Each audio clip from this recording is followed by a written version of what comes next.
Hello everyone, and welcome to my complete review of all the items in Monster Hunter World. Reviewing all the items in Monster Hunter World can be a really difficult task. It's tedious, there's a lot of information.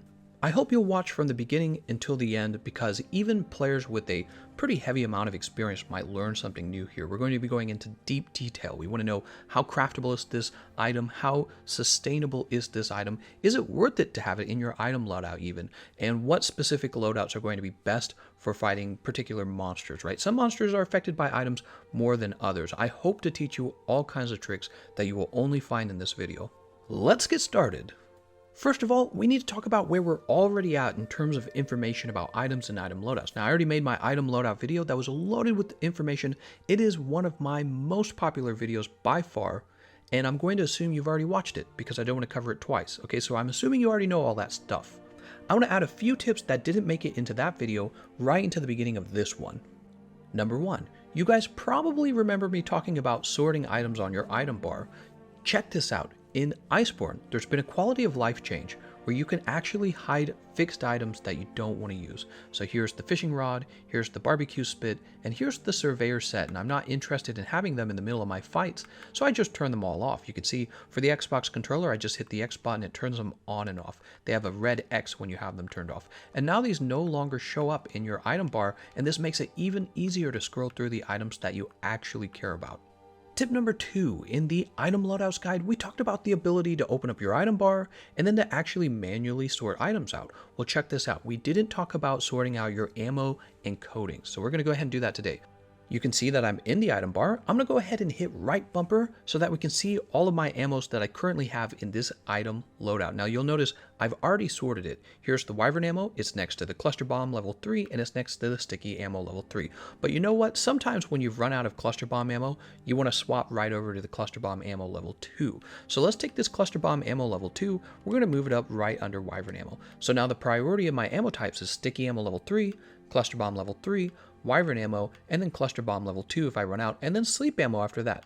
In fact, we can make one more really useful change for heavy bowguns in particular. So one of the things that's hard to do with the heavy bowgun is to play wide range, because the sheath time on the heavy bowgun is longer than any other weapon. However, the bowguns have access to recovery ammo 1 and recovery ammo 2, depending on which bowgun you're using. This particular bowgun you can see does have recovery ammo 2. I have it in my item loadout. What I'm going to do is I'm going to grab it and I'm going to move it down here next to the sticky ammo. What does that mean? That means, let's say I'm using sticky ammo, the monster's moving around, he's fighting, I'm trying to KO him, right? And what's going to happen is, maybe I see one of my teammates, he gets KO'd. Well, I'm just going to hit up on my D-pad once to get the recovery ammo. This is very fast, you know, it doesn't require me to scroll through my ammos at all. I hit up once on the D-pad, grab the recovery ammo, shoot my teammate to heal them, and then I push down once to go right back to my sticky ammo. In the past, one of the reasons I never used recovery ammo is because you kind of had to always scroll around for it, and scrolling around for it, by the time you did that, your teammate was probably already dead, or he was already healing himself in a very efficient manner, you know, like a max potion. So recovery ammo wasn't that useful. Knowing that you can sort your recovery ammo to be right next to your most commonly used ammo makes it so much more accessible and much more likely that you'll actually use it to help your teammates, okay? So do you like that tip? Let me know. Also, don't forget, after you've sorted your ammo, you have to place it into an item loadout. You have to save it so that it remembers that order for next time, okay? So those are two really big tips that I missed in the item loadouts video. I hope you'll forgive me for that, but you know, they're here now. And we're ready to start reviewing all of the items in the game. Let's get started with that. Item number 1, potion. There's not a lot to say about it. It restores a little bit of your health. Nobody really uses this once they figure out that mega potion exists. If you're brand new to the game and you're chugging on potion, you need to upgrade. Even brand new players should not be wasting their time on potion. Potion and honey together make a mega potion. It's very easy to obtain honey. It's very easy to grow honey in your garden, right? You're going to hear a lot about that, growing stuff in your garden. Well, buying potions or gathering potions from herbs, you're going to start doing that in the early game, and you're especially going to start farming honey so that you can constantly have mega potions for better heals. Item number 2 on the list is the Mega Potion. It's basically an improved potion. It just heals more, right? You still have to go through that long eating animation, and really that's the downside to this item in my opinion. It's why I really don't use it as much as I use the Max Potions. Max Potions are instant and they heal everything.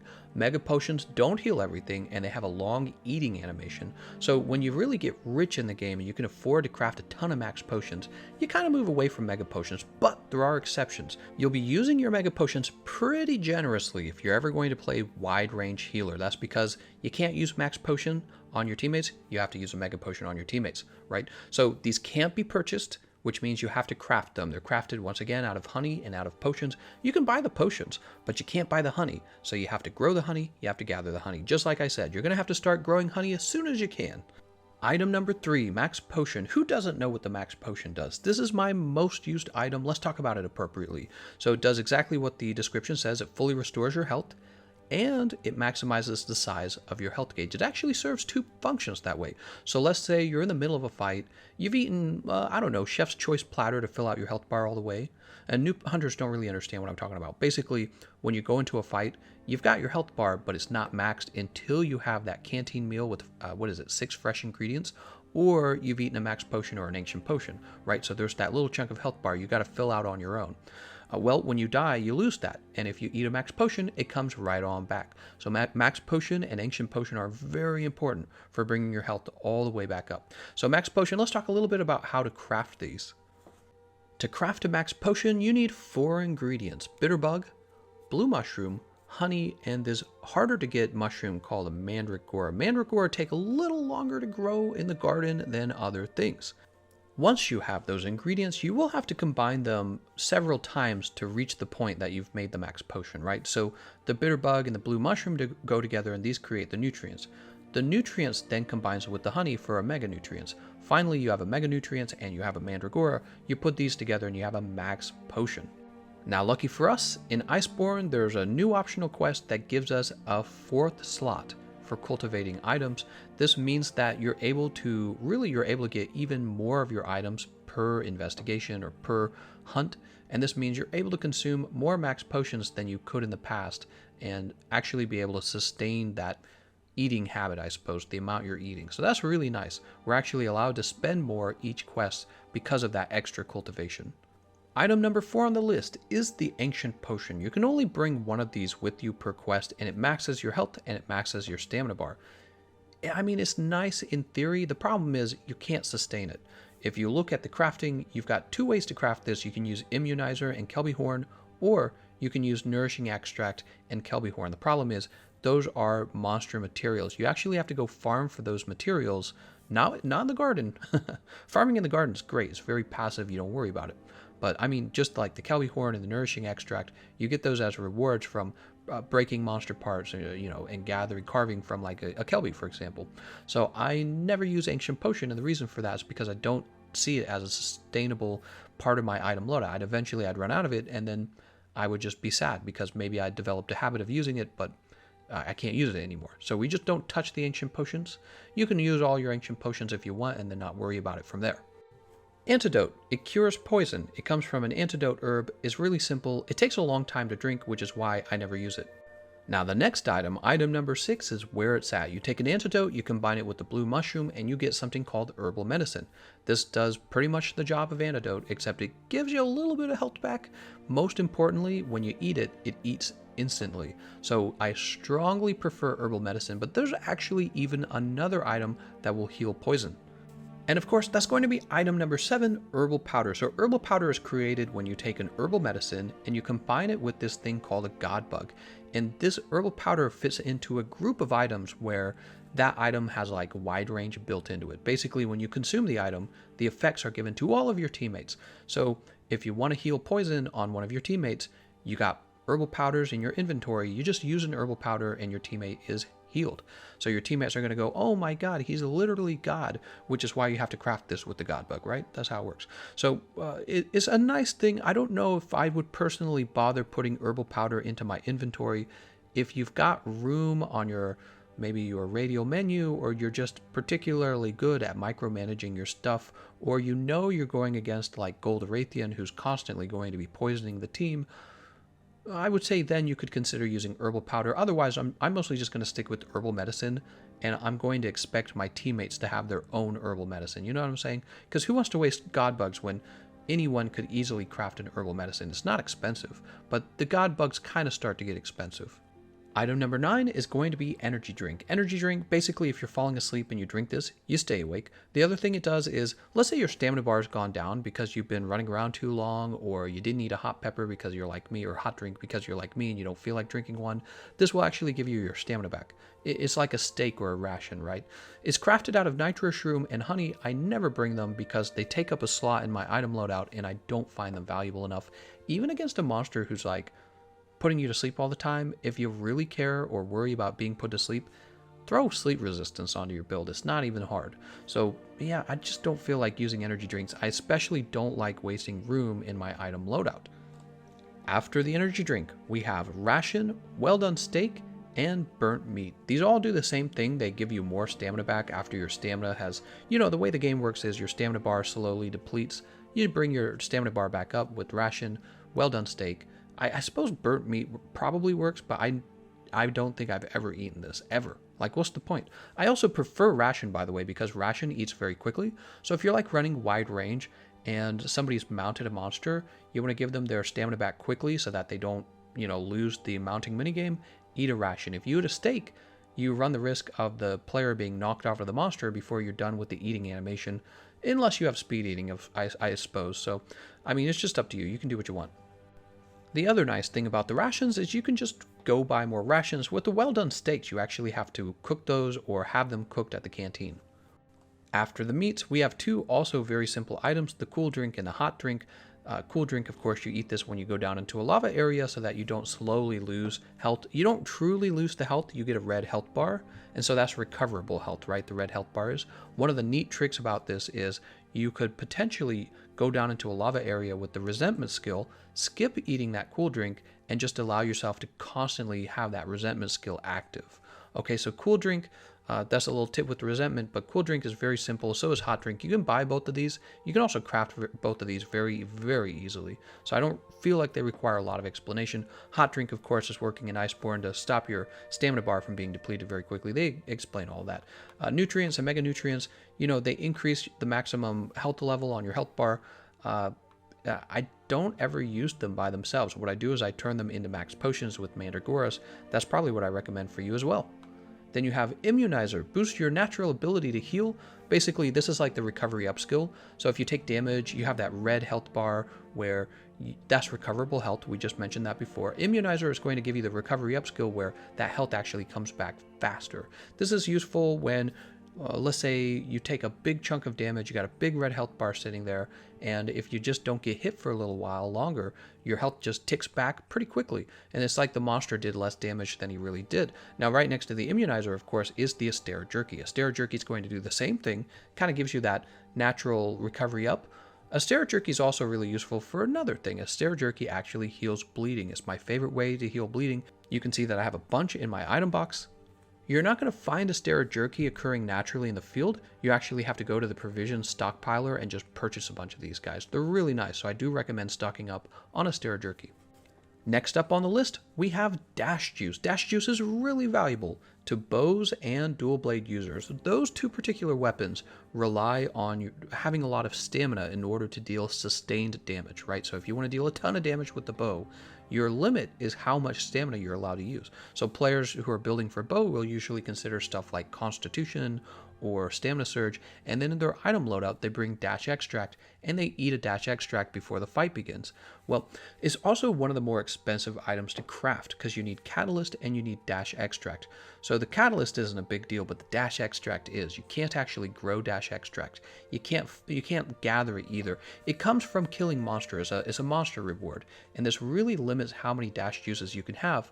Sort of. One of the things we want to talk about, and I've been hoping we'd get to the Dash Juice eventually, is the Elder Melder. You can go over to the Elder Melder and you can actually trade items to obtain more Dash Juice. And this is true for a number of consumables, but the trick is to save your tradable items for the items that are hardest to craft and are most valuable. And Dash Juice fits that description. So if you're a bow user, you want to make sure you save like your useless materials to trade in for the dash juice. It's also going to cost you research points. You can farm research points. That's not going to be too big of a deal. But yeah, to save the consumables that you don't need. Don't just sell them right away. Make sure that you've got enough dash juice to keep playing. It's like an addiction. Just one more dash juice. I mean, it's a fairly large damage buff for both players and for dual blade users. And I imagine, especially if you're into speedrunning on the consoles, you probably go through these quite a lot.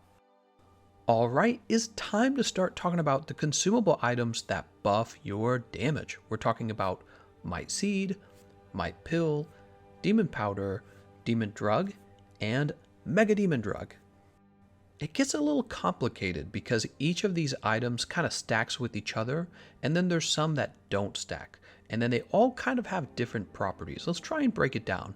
Might Seed is the easiest to obtain. You can just gather this in the wild. It's kind of like a base ingredient for everything else. If you eat it, you'll have plus 10 true raw, but that'll only last for 3 minutes. And then if you were to eat a Might Pill, the Might Pill will cancel the Might Seed. Okay, so Might Pill and Might Seed cancel each other. Otherwise, they stack with the other buffs. Might Pill is crafted by putting an Immunizer with the Might Seed together. All of this can be farmed for. It's still kind of on the expensive side, especially because making an Immunizer is going to cost you a Mandragora, and the Mandragoras are already being used for your max potions, right? But you could still, put this all together if you really wanted it to get the Might Pills. The problem with the Might Pills, they're really strong. They give you 25 true raw. However, the problem is they're only lasting 20 seconds. I don't often see people use this unless they believe like they're in a speed run that's going to last for less than a minute. Then you see Might Pill come out sometimes, right? But in a practical use, maybe in a team with wide range, if you see a monster falling down, you could potentially quickly eat a Might Pill. Everyone would receive a very large damage buff, all 4 players. And then when the monster stands back up, you could then go back to eating a Might Seed, which lasts every 3 minutes. So if you try to give the team Might Pill, you'd have to refresh it every, 20 seconds. It would be nuts. Then we have Demon Drug and Mega Demon Drug. These do not stack, and they last until you cart. So you can eat your Demon Drug at the beginning of the fight, and then just kind of forget about it. If you cart, you're going to have a fresh Demon Drug. Should you have Demon Drug or should you have Mega Demon Drug? What's the difference in the damage that they give you? Demon Drug is giving you plus 7 true raw. Mega Demon Drug is giving you plus 10 true raw. There's really not a big difference between them, but it's large enough that if you were a speedrunner, you'd probably care about that Mega Demon Drug. Now, with Demon Drug, you can craft it very easily with Catalyst and Might Seed. That's not very expensive at all.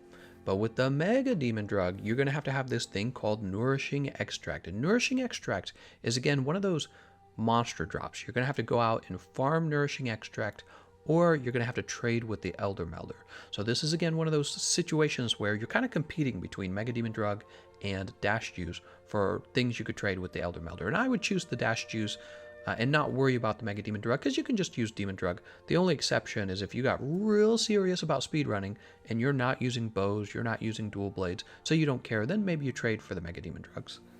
Finally, we have the Demon Powder. The Demon Powder is stacking with all of them, and Demon Powder doesn't cancel anything either, so eat the Demon Powder away.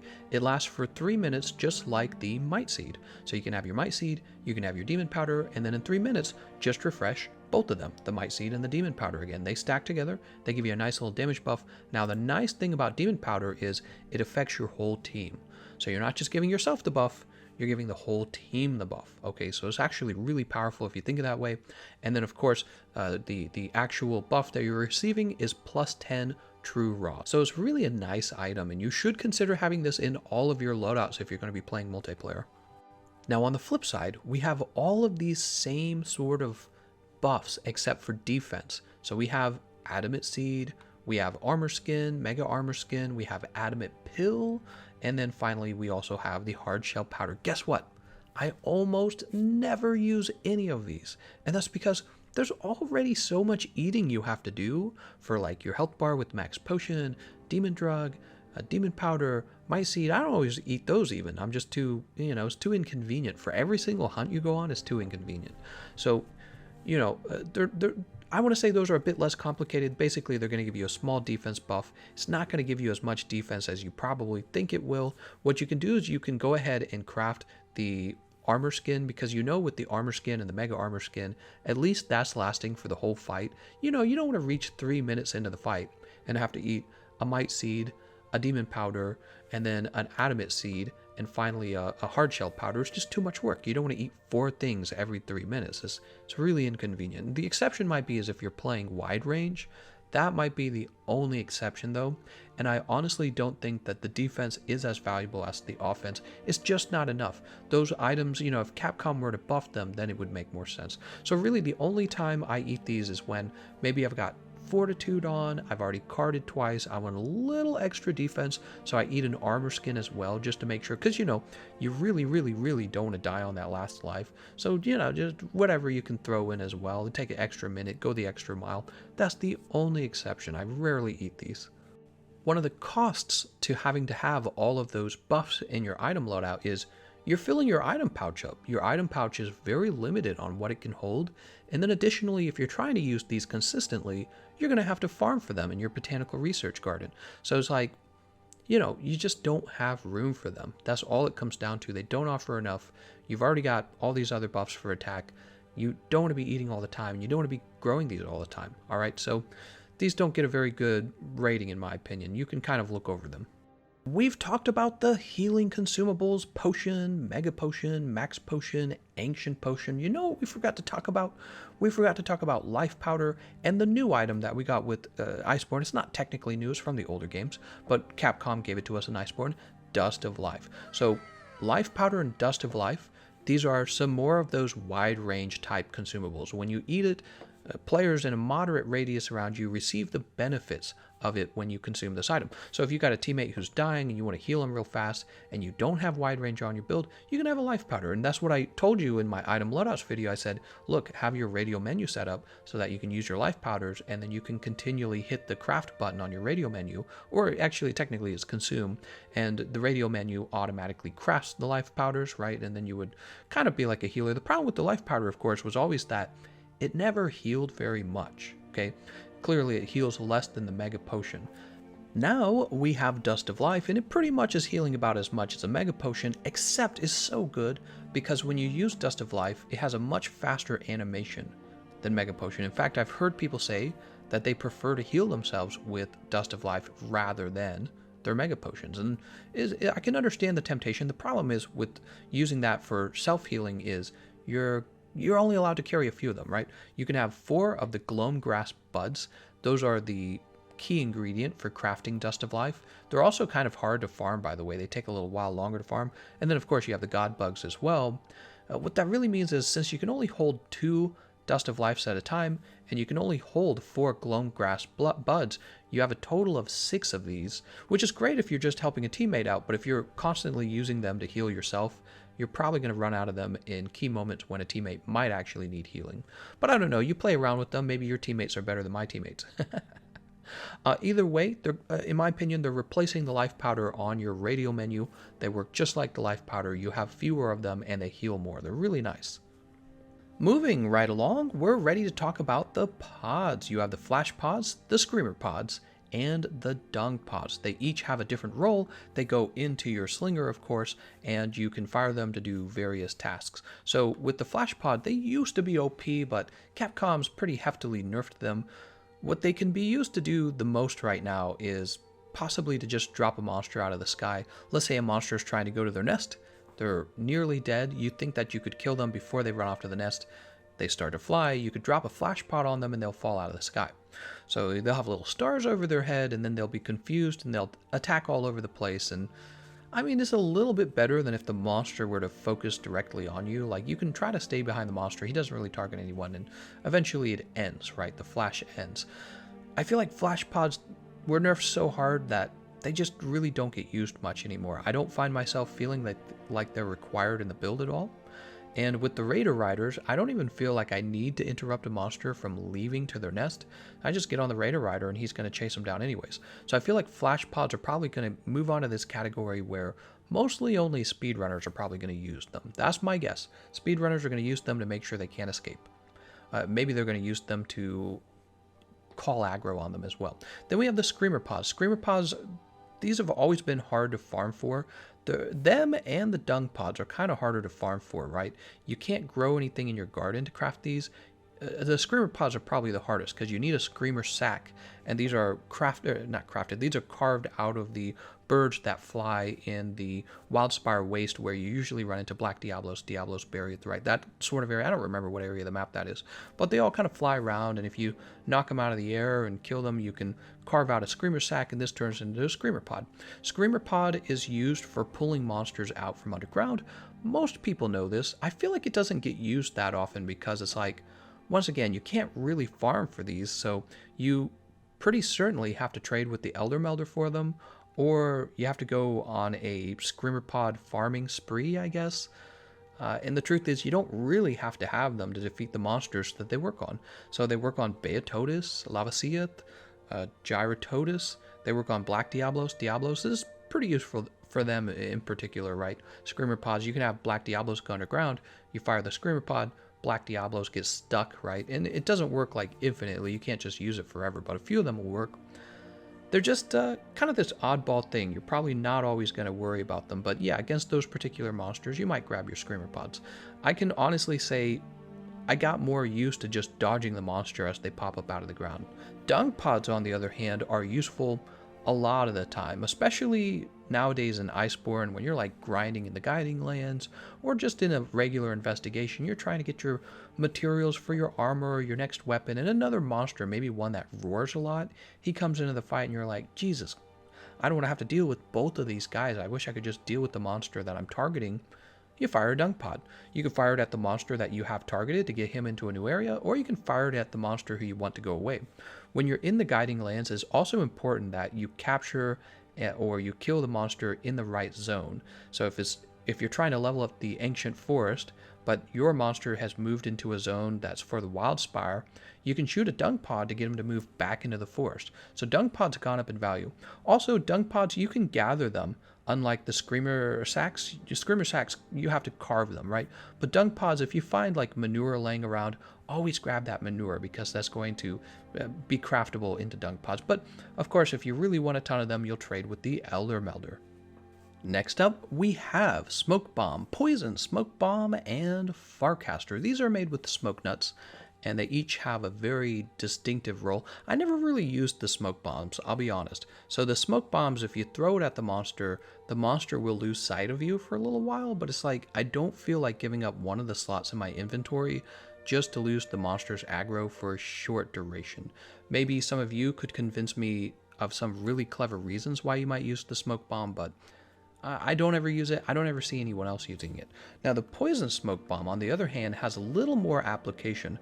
If you're somebody who mains Sword and Shield, you're probably very familiar with the Poison Smoke Bomb because one of the things you can do is quickly use this to poison the monster. It feels like poison's been buffed in Iceborne. I'm not 100% sure if it technically really has been, but it's always been something you could do to a monster if you wanted a little extra damage, like especially some monsters who are weak to poison damage. For example, in the base game you had Xeno'jiiva, he took a ton of damage from poison. So if your weapon didn't poison him, and it probably didn't because a lot of the meta weapons weren't poison weapons, you would just bring some poison smoke bombs, land those on him, and he would be poisoned. They also work when the monster's gone to sleep. Now I will say this, a lot of the good weapons in Iceborne are actual poison weapons now, thank you to the gold Wrathian weapon tree for that. But not all of them are, so you could still consider this, and I think you'll especially consider this if you're playing a Sword and Shield that doesn't cause poison. And then we have Farcaster. Oh my lord, Farcaster. This is one of my favorite items in the game. Let's say you're in a lot of trouble, you're about to die, maybe Lunastra just used her ult. Maybe you have a sliver of health left and you don't think you have the skill to dodge through a monster's attack because it's a real tricky one. You just Farcaster out. You hit the button, Farcaster sends you straight back to camp. It has a very short animation and then you're out. Alright, so Farcaster has defensive applications for dodging out of attacks. It has timing applications, like let's say you're out of ammo. What do you want to do? You want to walk all the way back to camp while the monster chases you? Heck no, you just Farcast out. Yeah, so or maybe you made a mistake. Maybe you head out to the fight, you realize you've got something wrong, you've got the wrong build or something like that, you got the wrong gear, like you don't have the right mantles on, you Farcast out. And then when you get back to the camp, you gotta reset the Farcaster in your inventory, because you can only carry one at a time. So it's one of the key items in every item loadout, in my opinion. And so Farcaster gets a lot of love from me. It's also pretty cheap to build. After Farcaster, we have raw meat. Raw meat, you can use this with the barbecue spit to cook like a well-done steak and get your stamina back. I never do this. Raw meat is also very easy to obtain in pretty much any map, because there will always be some small monsters walking around that you can carve this off of, right? Aptonoth, something like that. Poisoned meat, tinged meat, and drugged meat. These are used for specific monsters like Devil Joe. They'll eat this meat. You usually have to feed more than one to the monster, and then what'll happen is you'll get an ailment effect. It's not worth it, in my opinion. You spend so much time setting it up that it just doesn't work that well, in my opinion. Maybe if they were to buff it to work so that as soon as you lay it down, the monster just goes straight over to it, or maybe if they were even to just buff it so that you only needed one piece of meat for it to work, I would recommend taking maybe the drugged meat at least, but it really doesn't work that way. It's been very effective. You rarely see anyone use it, so that's a pretty clear sign that it's not powerful enough. The next item is gunpowder, and sometimes you bring gunpowder with you because you want to take your large barrels and turn them into large barrel bombs, and then from there you take the Devil's Blight, you'll have that in your inventory as well, and you add that to the large barrel bombs to get mega barrel bombs. So you see those items all together, kind of grouped together for mega barrel bomb setups. Especially this was popular back with the Kulve Taroth. I don't know if it's going to be popular in the future for Iceborne. I know that we do have an armor set that has Bombardier Secret, so that's promising. But as of right now, I don't really think anyone uses it. You have these other things, the small barrel, the barrel bomb, the bounce bomb, and the mega bounce bomb. Nobody uses them because they don't do any damage. Simple as that. You have trap tool. You can use trap tool with like, what is it? The Thunderbug in order to create a shock trap, or you can use it with the Ivy to make a pitfall trap. And of course the traps are a big deal. You and I know that the traps do not work on elder dragons, but they work on all the other monsters, and they're really so powerful because you can use them as a form of crowd control. When the monster's enraged, put them in a trap so that the monster can't be enraged at you very well. You know, they're just kind of stuck for a while. They're also used for capturing. I strongly recommend capturing anytime you can capture. You can still go for the part break, like the tail cut, while you're getting the monster close enough to capture, but once you're done cutting the part and once the monster's in range of being captured, go for that capture every time. And of course you combine that with the trank bomb, right? So the trank bomb's used for the capture, and the trank ammo on the bowguns can be used for the capture as well. So shock trap and trank ammo will work together. For the binoculars, you can see I have 9,999 binoculars because I've joined the 9,999 binoculars club. If you haven't seen that video, I have a link to it in my comment section. Of course, in my item loadout guide, we already talked about Powercharm, Power Talon, Armor Charm, and Armor Talon. You basically put these into your inventory. They give you a permanent increase to your attack and to your defense as long as they're in your inventory. So passive buff. One of the things I've started to change about my item loadouts, I'm dropping the Armor Talon and I'm dropping the Armor Charm. They don't really give you that much when you think about it, but they take up 2 valuable slots in your item pouch. And really, there's so many items I'd rather be gathering, or more items I'd like to be adding into my item pouch to be used in the fight. And Armor Charm and Armor Talon, they're just not giving enough. Power Charm and Power Talon, those are going to stay in because we want that bonus to the damage, but Armor Charm and Armor Talon are coming out. After that, we have a bunch of the berries and nuts used for ammo. We're not really going to talk too much about these, just like we kind of passed over the mushrooms. You know, they're mostly just ingredients. Flame nut's an ingredient, blaze nut, gunpowder level 2, level 3. The fireworks are just for fun. You get those from the festivals. Hunter Runestone is a reward for playing through the Witcher DLC. You're probably never going to use it again. I don't know. Empty files are used for crafting coatings. And then we have 2 really valuable, hard to obtain consumables. The Whetfish Fin and the Whetfish Fin Plus. They're basically doing the same job, except the Whetfish Fin lasts longer. You can use it multiple times before it gets consumed. What they do is they sharpen your weapon in one stroke. It's so nice. You wish that you could just have that all the time. You could have the speed sharpening skill, but Whetfish Fins are not a skill, so you don't have to build speed sharpening. You could just use Whetfish Fin But then if you run out of them, you got to go fishing. So that's the downside. I never really used them just because of that. All right, you have infinite, you have infinite sharpenings with the whetstone, but you would have to replenish these, and it would take you a while, in my opinion. We have sushi fish scale. This is basically doing the job of the Astera Jerky. I never use these because you can just buy Astera Jerky. Gunpowder fish scale, great gunpowder fish scale, burst arowana, bomb arowana. I wouldn't worry about any of these. All these do various bomb related skills, and you can just purchase or grow all the materials you need for bombs or for gunpowder. So none of these are very relevant. And it's one of the reasons I don't go fishing very often. But the Whetfish, the Whetfish Fin is legit. This is really nice to have. And it is basically the last thing we're going to comment on. Of course, there's all the ammos and the coatings. We already did a video on ammos and coatings, so I'm not going to cover them again in this video. All right, and that is all items reviewed. Let me know if you found this information useful, if it gave you some new ideas, or if you learned something you didn't know about. Let me know about it. Leave a like on the video if you want to show your appreciation. I want to thank you all for watching, and I'll see you guys next time.